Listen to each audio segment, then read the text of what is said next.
Olá, pessoal. O que você precisa saber de logaritmo? Geralmente, o estudo do logaritmo se concentra, se restringe à memorização de fórmulas. E é um problema. Hoje, com as questões contextualizadas que temos, como as questões do Enem, o aluno nunca sabe qual é o tipo de função ideal para modelar aquela questão. Ele, ao ler uma questão, ele não consegue identificar se é melhor ele resolver usando uma função logarítmica, se é melhor ele resolver usando uma função exponencial, uma função quadrática, uma função afim. Isso é muito importante que você aprenda compreendendo. Então, primeiro passo, o que é um logaritmo? Se eu colocasse aqui que 2 elevado a x é igual a 8, evidentemente eu estou querendo perguntar para vocês quem é esse x. Esse x é o número que eu devo elevar a 2 para o resultado ser 8. Note que a resposta dessa pergunta você dá mentalmente. Você já diz, professor, esse número é 3, 2 elevado a 3 dá 8. Mas se você fizer uma análise, uma crítica e perguntar o que esse 3 realmente ele representa, aí você diz, esse 3, ele é o expoente que eu devo elevar 2 para o resultado ser 8. Você praticamente disse a mesma coisa de uma outra maneira. E sendo assim, se eu lhe perguntasse qual é o número que eu devo elevar 3 para o resultado ser 7, você já sabe que esse número que você deve elevar 3 para o resultado ser 7 é simplesmente o expoente que você deve elevar 3 para o resultado ser 7. O aluno diz, professor, você simplesmente repetiu a mesma coisa. E eu concordo com vocês, eu repeti a mesma coisa. E aí é que você tem que botar isso na sua cabeça, que logaritmo é uma questão de notação. Esse expoente aqui que eu usei, ele é logaritmo. Se eu perguntasse para vocês o que é um logaritmo, você responde, é um expoente. Então, quando alguém perguntar o que vem a ser um logaritmo, você responde, logaritmo é um expoente. Então, de agora em diante, nessas expressões que aqui estão, onde tem a palavra expoente, eu posso substituí-la pela palavra logaritmo, que não muda nada. Então, por exemplo, quando eu digo que 3 é o expoente, que eu devo elevar 2 para o resultado ser 8, eu posso dizer que esse 3 é o logaritmo de 8 na base 2. Não mudou nada, porque logaritmo é o expoente. Quando eu digo que o expoente que eu devo elevar 3 para o resultado ser 7 é x, eu posso representar essa expressão como sendo logaritmo de 7 na base 3.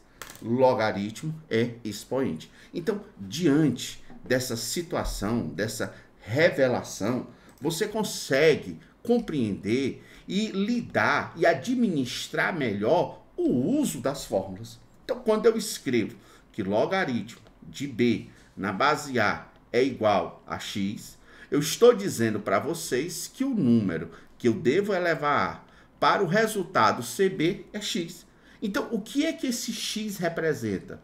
Quem é o logaritmo de b na base a? É simplesmente o expoente que você deve elevar a para o resultado CB.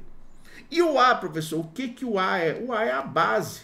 O a é a base dessa potência. E quem é a potência? A potência, turma, é o b. O b, ele é a potência. Por que, professor, o b, ele é a potência? Olha, quando você tem isso, a elevado a x, eu digo que é b, esse conjunto de a elevado a x chamamos de potência, onde o a seria o que da potência? Seria a base, e o x seria o que da potência? O x seria o expoente.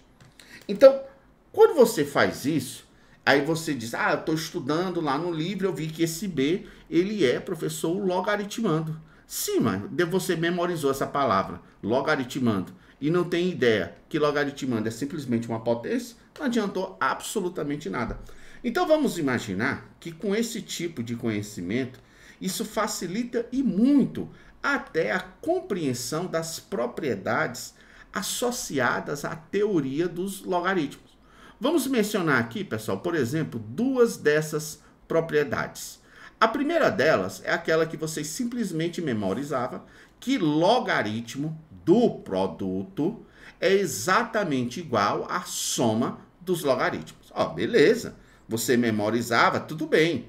Ora, mas memorizar e não sabe o que está memorizando, não sabe o que está ocorrendo, isso não adianta absolutamente nada.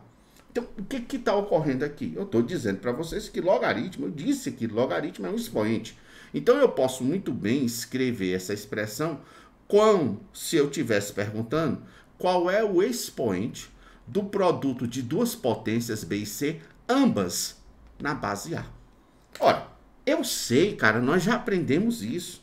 Nós aprendemos que quando a gente multiplica duas potências, ambas na mesma base, a gente conserva a base e soma-se os expoentes.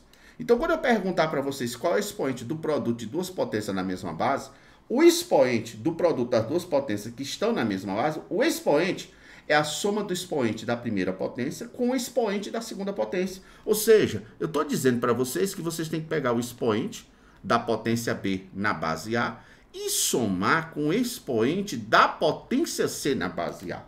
E aí você entende essa história, por que logaritmo do produto é a soma dos logaritmos. O problema todinho é que não entendia que logaritmo é simplesmente um expoente. Por exemplo, outra propriedade. A outra propriedade é quando você tem, por exemplo, uma divisão. Você calcula o logaritmo da divisão. Então, por exemplo, eu quero saber qual é o logaritmo da divisão de dois valores aqui na base A. Aí alguém diz para você que isso aqui é o logaritmo do valor de cima na base A, menos o logaritmo do valor de baixo do C na base A. Ora, o que está escrito aqui é que alguém está me perguntando quem é o expoente quando eu divido duas potências na mesma base. Ora, eu sei, turma, que quando dividimos duas potências na mesma base, o que ocorre com o expoente dessa divisão? Simples.